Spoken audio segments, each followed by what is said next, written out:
السلام عليكم ورحمة الله تعالى وبركاته. نتمنى تكونوا كاملين بخير وعلى خير، ومرحبا بكم من جديد في فيديو جديد. اليوم ان شاء الله غادي نشارك معكم بيتزا بالايجاز. تيجي المذاق ديالها مالح وحلو في نفس الوقت. نمشيو نتعرفوا على المقادير وطريقة التحضير.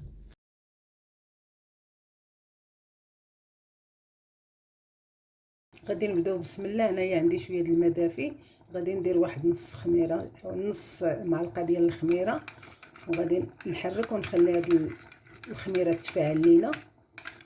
وهنايا عندي 120 غرام ديال الطحين الفورس و60 غرام ديال الطحين الفينو. غادي نوضع شويه ديال الملح، شويه ديال الزعتر. غادي نخوي الخميره ديالي وغادي ندوز نعجن هاد العجينه. ولا خصني الماء نزيدو. انا من جمعت العجينه ديالي غادي نضيف واحد المعلقه ديال الزيت البلديه، وغادي ندوز ندخل هاد الزيت البلديه في العجينه. بعد غادي ندوز ندلكها.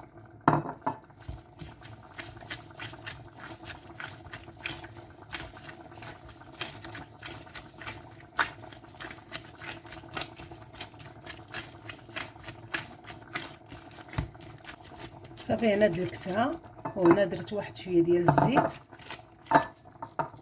غادي نخليها، غادي نغطيها وغادي نخليها تخمر.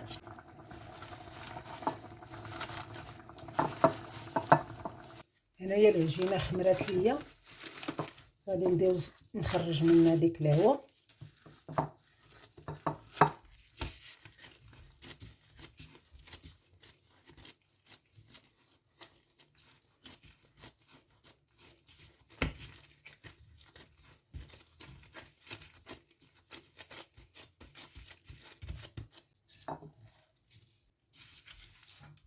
غادي ناخذوا الطاوه ديال البيتزا اللي غادي نديروها فيها. انا لصقت القاغيط بالزبده من التحت باش ما يبقاش يتحرك.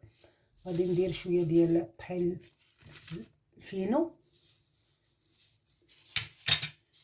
غادي ندوز نبقى نقرص فيها وندفع للجناب.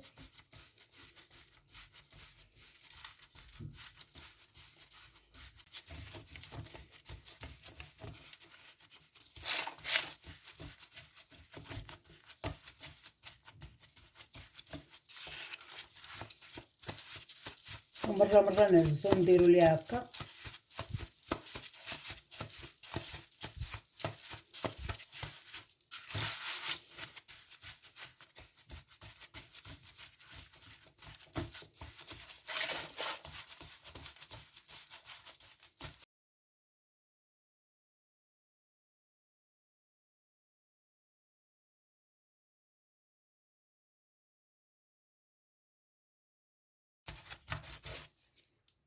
انا عندي واحد الاجاصه، غادي ندوز نقطعها شرائح على هذا الشكل.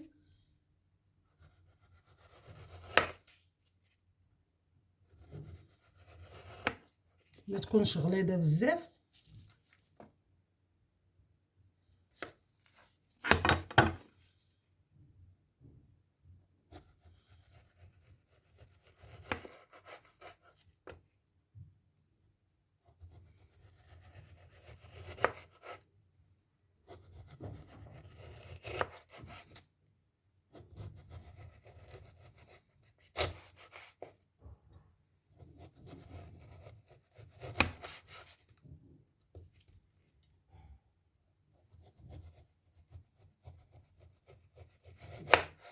غادي نتقب العجينه.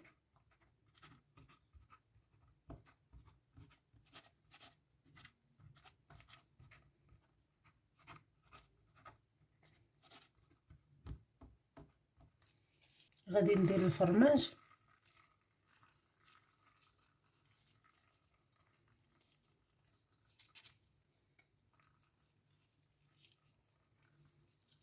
غادي ندوز نستف البويض ديالي بهذا الشكل. الا بغيتو تعاودوا تقطعوه هكا على النص قطعوه، انا غنخليه هكا صحيح.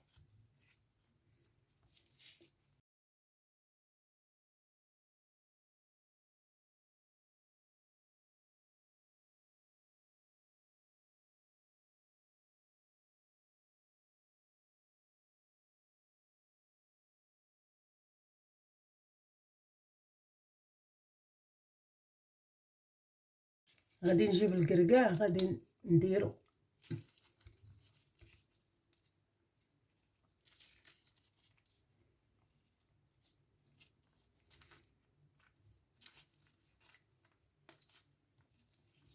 هنايا عندي الفرماج الازرق غادي نديرو هكا من الفوق.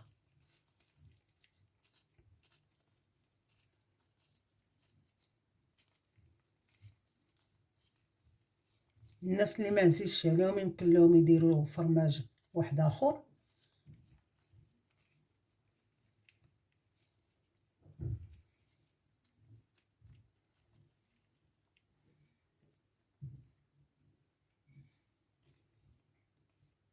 انايا غادي ندير شويه د العسل هكا من الفوق.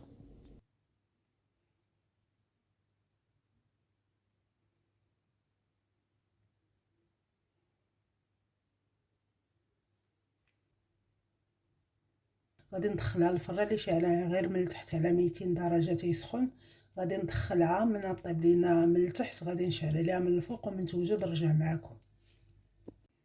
انا خرجت البيتزا ديالي من الفران، هذا هو الشكل ديالها. تيجي المنظر ديالها زوين والمذاق ديالها لذيذ. نتمنى تجربوها وتعجبكم. حتى لهنا نكون انتهيت معكم الفيديو ديال اليوم. نتلاقاو في فيديو اخر ان شاء الله مع وصفه جديده والى اللقاء.